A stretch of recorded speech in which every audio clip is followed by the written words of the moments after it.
Very good evening to our respected dignitaries, parents, and my dear friends.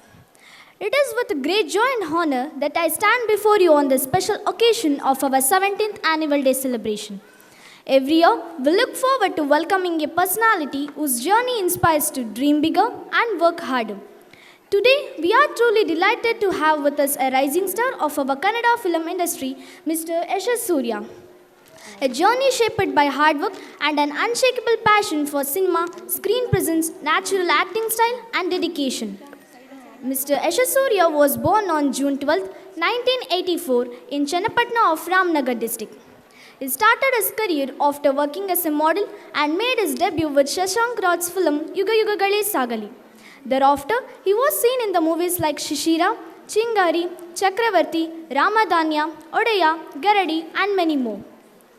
The film video was directed by M.D. Sridhar, where he plays a brother character for the challenging star Darshan, and in the film Garadi, directed by Yogaraj Bhatt and produced by B.C. Patil, where he played the role of Rizzler with hopes, flaws, and innocence. He was won the admiration of audiences across Karnataka for Odaya and Garadi. We are delighted to have such a motivating and youthful role model with us today. Wishing you, sir, a wonderful journey in cinema filled with success and recognition. Let's put our hands together and give a big round of applause. Thank you. For introducing our honorable chief guest. Now I request our honorable chief guest with immense pride and excitement, Shri Yashash Surya, to grace the stage and enlighten us with their valuable words.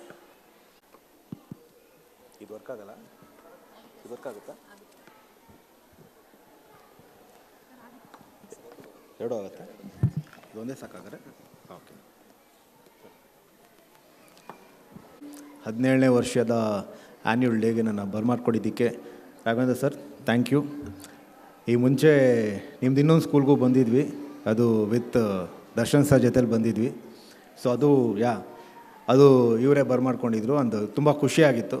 And ಈ ಒಂದು ಸೆಲೆಬ್ರೇಷನಲ್ಲಿ ನನಗೆ ಒಂದು childhood ಡೇಸ್ನ memory ಮಾಡ್ಕೊಂಡಾಗ ಆಯ್ತು. ನನಗೆ ಅದೇ ಹೇಳ್ತಾ ಇದ್ದೆ, ನಾವೆಲ್ಲಿ ಪ್ರಾಕ್ಟೀಸ್ ಮಾಡಬೇಕಾದ್ರೆ ಇಲ್ಲೆಲ್ಲ ಕಾಲು ಚುಚ್ತಾಯಿತ್ತು, ನಮಗೆ ನೋಡ್ಕೊಂಡು ಮಾಡ್ತಿದ್ವಿ. ಸೊ ಅವೆಲ್ಲ ನೆನಪಾಗ್ತಿದೆ ಅಂತ. ಸೊ ಯಾರೇ ಮಕ್ಕಳು ಇಲ್ಲಿ ಪರ್ಫಾರ್ಮ್ ಮಾಡೋಕ್ಕೂ ಮುಂಚೆ ದಯವಿಟ್ಟು ಸ್ವಲ್ಪ ಕಾಲ್ಗಳು ನೋಡ್ಕೊಳ್ಳಿ, ಯಾಕಂದ್ರೆ ಹಳೇ ಇದಿರುತ್ತಲ್ಲ, ಒಂದು ಚೂರು ವುಡ್ಡು ಎದ್ಬಿಟ್ಟಿರುತ್ತೆ, ಸೊ ಚುಚ್ಚುತ್ತೆ. ಸೊ ಖುಷಿ ಆಯಿತು. Thank you once again sir. And 17 ವರ್ಷ ಅಂತಾರೆ, 17 ವರ್ಷ ಇದನ್ನು ದೊಡ್ಡದಾಗಿ ಕಟ್ಟಿ ಇಷ್ಟು ಮಟ್ಟಕ್ಕೆ ಕರ್ಕೊಂಬಂದಿರೋಂಥ ಅವರ ಪ್ರಿನ್ಸಿಪಲ್ಗೂ ನಾನು ತುಂಬ ಧನ್ಯವಾದ ಹೇಳ್ತೀನಿ. ಆ್ಯಂಡ್ ಈ ಸ್ಕೂಲಿನ ಒಂದು ಮೇಜರ್ ನನಗೆ ಕಾಣಿಸಿದ್ದು, ಇವಾಗ ಬಂದ ಮೇಲೆ ನನಗೆ ಕಾಣಿಸಿದ್ದು, ಮಕ್ಕಳ ಟ್ಯಾಲೆಂಟ್ನ ಎಲ್ಲಿ ಎತ್ತೆತ್ತು ತೋರಿಸ್ಬೇಕು ಅನ್ನೋದು ತುಂಬ ಸೂಕ್ಷ್ಮವಾಗಿ ಅಬ್ಸರ್ವ್ ಮಾಡಿದ್ದಾರೆ. ಯಾಕೆ ಅಂದರೆ ಈ ವರ್ಷದಲ್ಲಿ ಇಷ್ಟು ಕಪ್ಗಳು ಬಂದಿದೆ ಅಂತಂದರೆ ಆ ಟ್ಯಾಲೆಂಟ್ನ ಎತ್ತಿಡಿಯೋದಲ್ಲಿ ಅವ್ರು ಎಷ್ಟು ಮಟ್ಟಕ್ಕೆ ಯಶಸ್ವಿ ಆಗಿದ್ದಾರೆ ಅಂತ ನೋಡಿದಾಗ ಖುಷಿ ಆಗುತ್ತೆ. ಆ್ಯಂಡ್ ಗೆಸ್ಟ್ಗಳು ಯಾರೇ ಬಂದ್ರೂ ಕೂಡ ತನ್ನ ಮಕ್ಕಳು ಏನೇನು ಮಾಡಿದ್ದಾರೆ ಅನ್ನೋದು ಆ ಗಿಫ್ಟು ಕೂಡ ಒಂದು ಸೆನ್ಸಿಬಲ್ ಆಗಿ ಅದರಲ್ಲೂ ಅವ್ರ ಟ್ಯಾಲೆಂಟ್ ಹಿಂಗಿದೆ ಅಂತ ಹೇಳೋದಕ್ಕೆ ಅವರು ಮುನ್ನುಗ್ತಾ ಇದ್ದಾರೆ.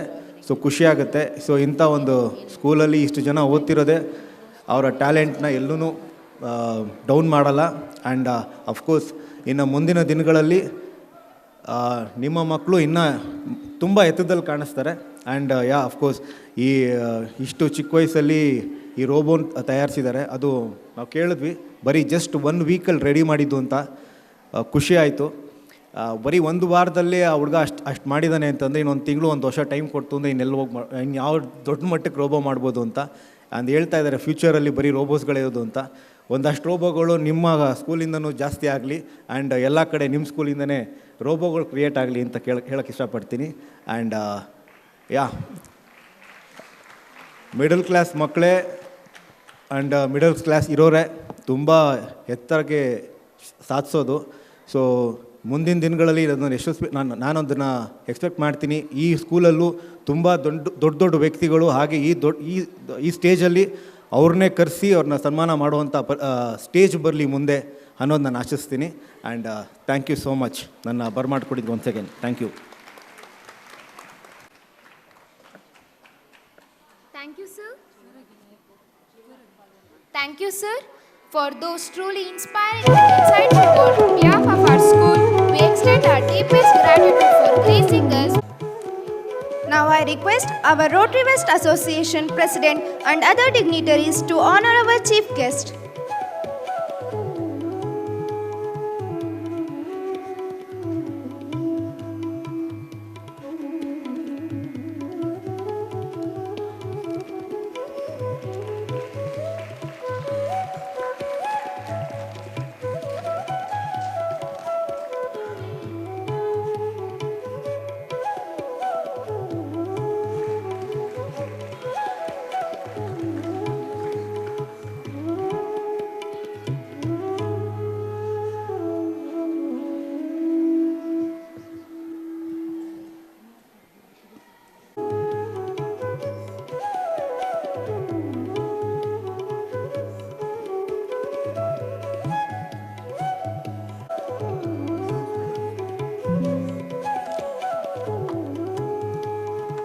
And but not the least, ಎಲ್ಲರಿಗೂ ಗೊತ್ತಿರೋ ಹಾಗೆ ನಿನ್ನೆ ತಾನೇ ರಿಲೀಸ್ ಆಗಿರೋಂಥ ದರ್ಶನ್ ಸರ್ದು ಡೆವಿಲ್ ರಿಲೀಸ್ ಆಗಿದೆ. ಸೊ ದಯವಿಟ್ಟು ಎಲ್ಲರೂ ಸಿನಿಮಾ ಥಿಯೇಟ್ರಿಗೆ ಹೋಗಿ ನೋಡಿ ಆಶೀರ್ವಾದ ಮಾಡಿ ಅಂತ ಕೇಳ್ಕೊತೀನಿ. ಆ್ಯಂಡ್ ಎಸ್, ಇದು ನಮ್ಮ ಒಂದು ಕರ್ತವ್ಯ. ಇವತ್ತು ಅವರು ಹೊರಗಡೆ ಇಲ್ಲ. ಸೊ ದಯವಿಟ್ಟು ನಮ್ಮ ಸಪೋರ್ಟು ಅವ್ರಿಗೆ ಯಾವತ್ತೂ ಇರುತ್ತೆ ಅನ್ನೋದಕ್ಕೆ ನಾವೆಲ್ಲ ಸಿನಿಮಾ ಥಿಯೇಟ್ರಲ್ಲಿ ಹೋಗಿ ಅವ್ರಿಗೆ ಬೆಂಬಲ ಕೊಡೋಣ ಅಂತ ಕೇಳೋಕ್ಕೆ ಇಷ್ಟಪಡ್ತೀನಿ. And thank you. Thank you so much ಅಣ್ಣ. Thank you. Thank you, dignitaries. Today here we have on the special occasion our honorable guest of honor, Shri Krishna B.O. Mysuru South, Department of School Education. Now I call upon Chitrita to introduce our guest of honor. Good evening to one and all. Myself Chitrita. I am very glad to introduce our today's guest of honor, Shri Krishna Sir, Block Education Officer, South Zone, Mysuru. He born in Kyatanahalli in H.T. Kote Taluku, Mysuru. His qualification is MA, M.Ed and KES. He joined Government High School, Magge in H.T. Kote Taluku as High School Headmaster. Later, he worked in Government High School, Harohalli, Mysuru as Headmaster. In Government High School Hebbalu, K.R. Nagara Taluku, he worked as Headmaster. He worked as BRC in Hole Narsipura, Hassan District. Later, he shifted to Mysore and got his experience as Subject Supervisor in DDPI Office Mysuru and Jilla Vayaskara Shikshanadhikari in Mysore District. Further, he worked as lecturer in B.Ed University Mysuru North. At present, he is working as Block Education Officer, Mysuru South Zone. We are very happy to have you here in this day as our guest of honor. Thank you for your gracious presence, sir. Thank you.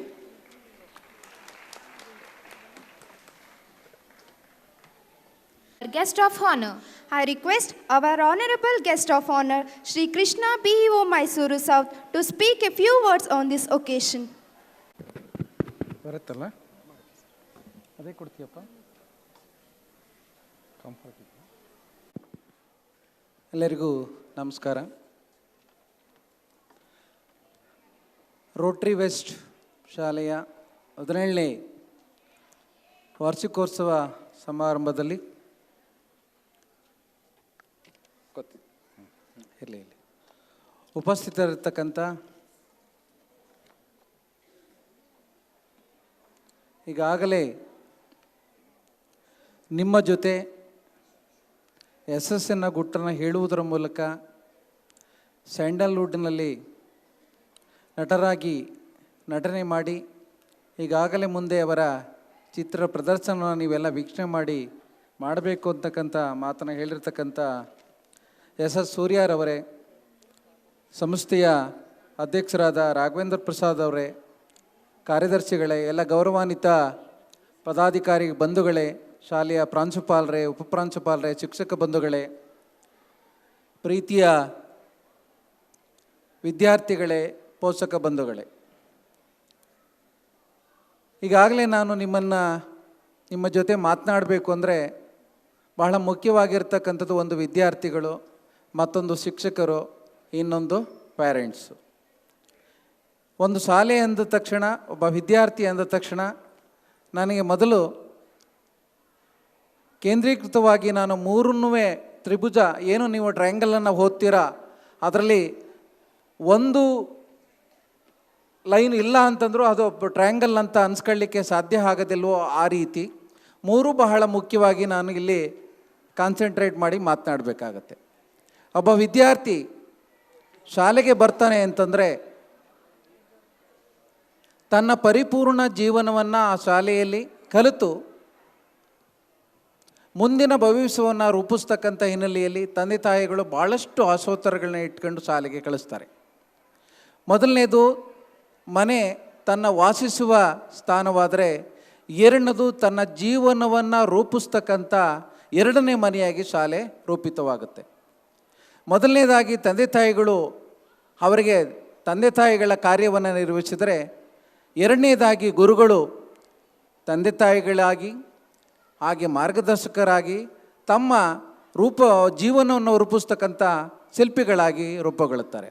ಇದರ ನಡುವೆ ಈ ಎಲ್ಲರ ಭವಿಷ್ಯವನ್ನು ರೂಪಿಸಲಿಕ್ಕೆ ಅದರ ಹಿನ್ನೆಲೆಯಾಗಿ ಆ ಸಂಸ್ಥೆಯನ್ನು ಯಾವುದೇ ಫಲಾಪೇಕ್ಷೆಗಳಿಲ್ಲದೆ ಆ ಸಂಸ್ಥೆ ಬೆಳಿಬೇಕು.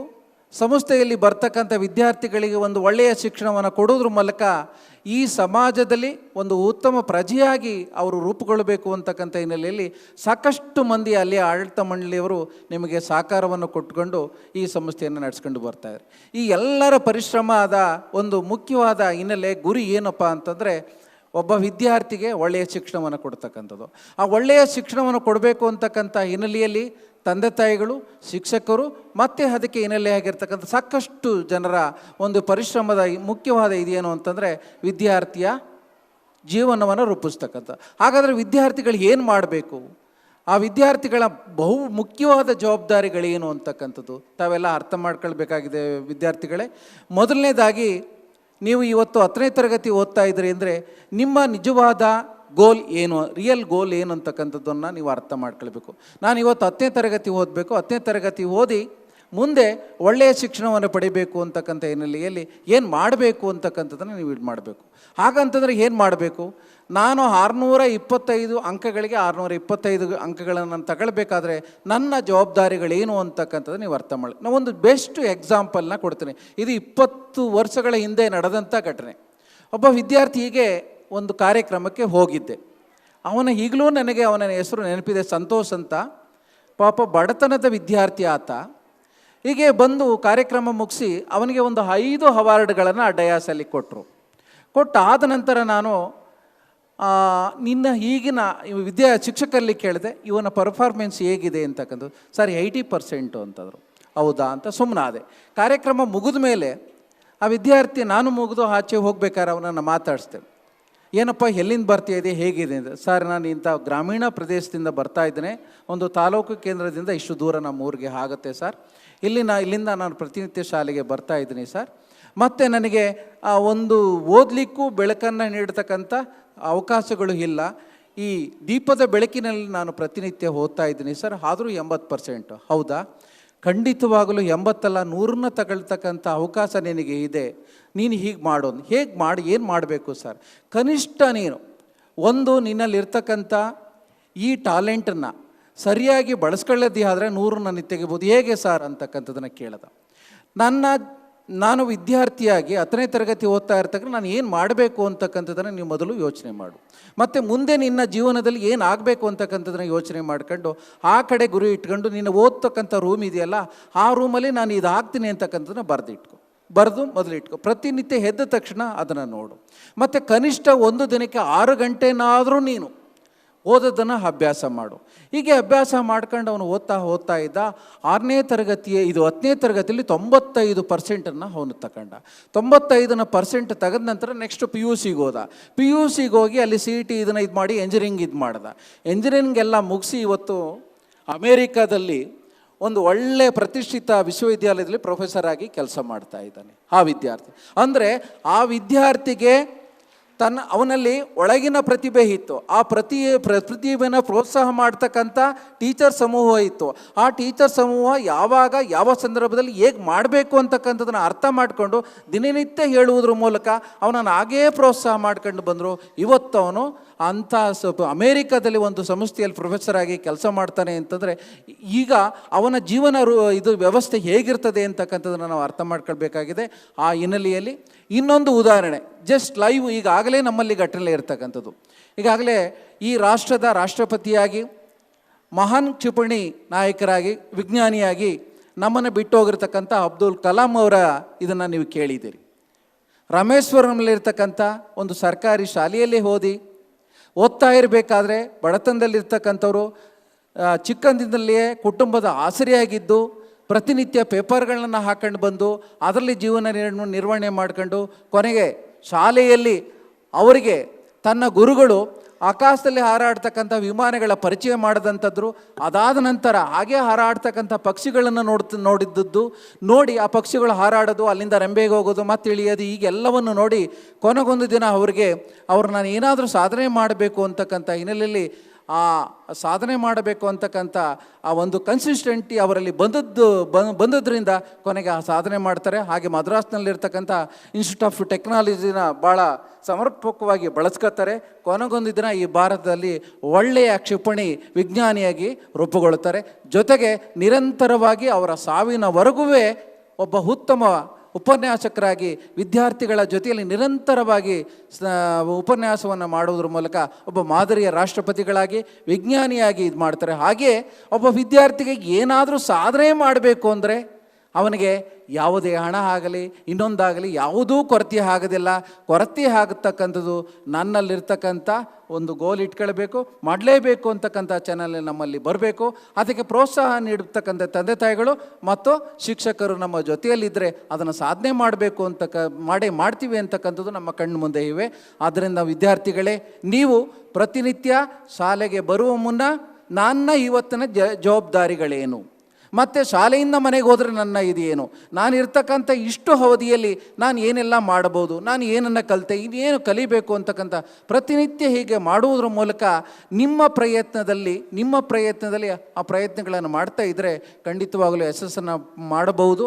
ಆ ಹಿನ್ನೆಲೆಯಲ್ಲಿ ನಾನು ವಿದ್ಯಾರ್ಥಿಗಳಿಗೆ, ಅದರಲ್ಲೂ ವಿಶೇಷವಾಗಿ ಇವತ್ತು ರೋಟ್ರಿ ಸಂಸ್ಥೆಯಲ್ಲಿ ಕಳೆದ ಸಾರಿ ಒಳ್ಳೆಯ ವಿದ್ಯಾರ್ಥಿಗಳು 600ಕ್ಕಿಂತ ಹೆಚ್ಚು 4-5 ವಿದ್ಯಾರ್ಥಿಗಳು ತಗೊಂಡಿದ್ದಾರೆ ಅಂತಕ್ಕಂಥದ್ದನ್ನು ಕಳೆದ ಸಾಲಿನಲ್ಲಿ ಹೇಳೋರು. ಈ ಸಾರಿ ಹೆಚ್ಚು ನಾನು 24 ವಿದ್ಯಾರ್ಥಿಗಳು, ನೀವೇನಿದ್ರಿ 24 ವಿದ್ಯಾರ್ಥಿಗಳು 600ಕ್ಕಿಂತ ಹೆಚ್ಚು ಅಂಕಗಳನ್ನು ತೆಗೆದುಕೊಳ್ಳುವುದರ ಮೂಲಕ ಆ ಸಂಸ್ಥೆಯಲ್ಲಿ ನಿಸ್ವಾರ್ಥ ಸೇವೆಯನ್ನು ಮಾಡ್ತಾ ಇರ್ತಕ್ಕಂಥ ಯಾವುದೇ ಅಪೇಕ್ಷೆ, ನಾನು ಅವ್ರ ಜೊತೆಯಲ್ಲಿ ಮಾತನಾಡ್ತಾ ಸಂದರ್ಭದಲ್ಲಿ ಏನಿಲ್ಲ, ನಮ್ಮ ಮಕ್ಕಳಿಗೆ ಒಳ್ಳೆಯ ಶಿಕ್ಷಣವನ್ನು ಕೊಡಬೇಕು ಅಂತಕ್ಕಂಥ ಏನು ಜವಾಬ್ದಾರಿನ ಇದು ಮಾಡಿದ್ದಾರೆ ಅವರಿಗೆ ಗೌರವ ತರ್ತಕ್ಕಂಥದ್ದು, ಜೊತೆಗೆ ನಿಮ್ಮ ತಂದೆ ತಾಯಿಗಳಿಗೆ ಗೌರವವನ್ನು ತರ್ತಕ್ಕಂಥ, ಜೊತೆಗೆ ವೈಯಕ್ತಿಕವಾಗಿ ನಿಮ್ಮ ಜೀವನವನ್ನು ಒಂದು ಒಳ್ಳೆಯ ಎತ್ತರಕ್ಕೆ ಸ್ಥಾನವನ್ನು ಕೊಂಡೋಗ್ತಕ್ಕಂಥ ಪ್ರಯತ್ನವನ್ನು ನೀವು ಮಾಡುವುದರ ಮೂಲಕ ಆ ಪ್ರಯತ್ನ ಪಟ್ಟರೆ ಹಾಗೇ ಆಗುತ್ತೆ.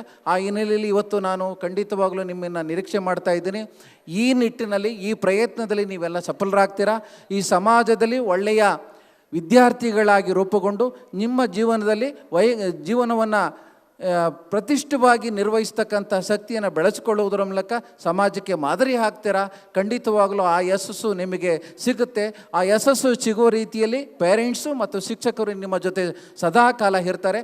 ನಿಮಗೆ ಬೇಕಾದಂಥ ಎಲ್ಲ ರೀತಿಯ ಪ್ರೋತ್ಸಾಹಗಳು ನಮ್ಮಿಂದ ಆಗ್ತವೆ ಅಂತಕ್ಕಂಥ ಮಾತನ್ನು ಹೇಳ್ತಾ, ಈ ಸಂದರ್ಭದಲ್ಲಿ ಈ ಒಂದು ಕಾರ್ಯಕ್ರಮದಲ್ಲಿ ಭಾಗವಹಿಸಿರ್ತಕ್ಕಂಥ ಪೇರೆಂಟ್ಸ್ ಮತ್ತು ಮಕ್ಕಳಿಗೆ ಮತ್ತು ಈ ಕಾರ್ಯಕ್ರಮವನ್ನು ಅಚ್ಚುಕಟ್ಟಾಗಿ ವ್ಯವಸ್ಥೆ ಮಾಡಿರ್ತಕ್ಕಂಥ ನನ್ನ ಆಡಳಿತ ಮಂಡಳಿಯ ಎಲ್ಲ ಗೌರವಾನ್ವಿತ ಪದಾಧಿಕಾರಿಗಳಿಗೆ ಎಲ್ಲರಿಗೂ ಶುಭವನ್ನು ಹಾರೈಸಿ ನಿಮಗೆಲ್ಲರಿಗೂ ಒಳ್ಳೆಯದಾಗಲಿ ಅಂತಕ್ಕಂಥ ಮಾತನ್ನು ಸಂದರ್ಭದಲ್ಲಿ ನನ್ನ ಮಾತನ್ನು ಮುಗಿಸ್ತಾ ಇದ್ದೇನೆ. ನಮಸ್ಕಾರಗಳು.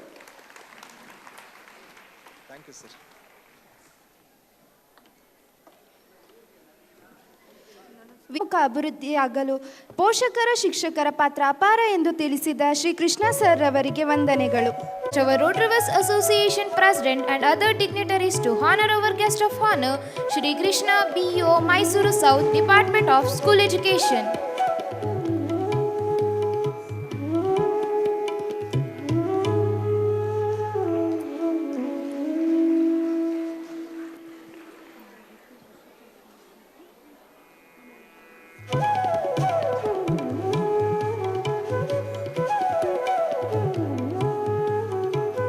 I request Vishruta of class 4th come over the backstage.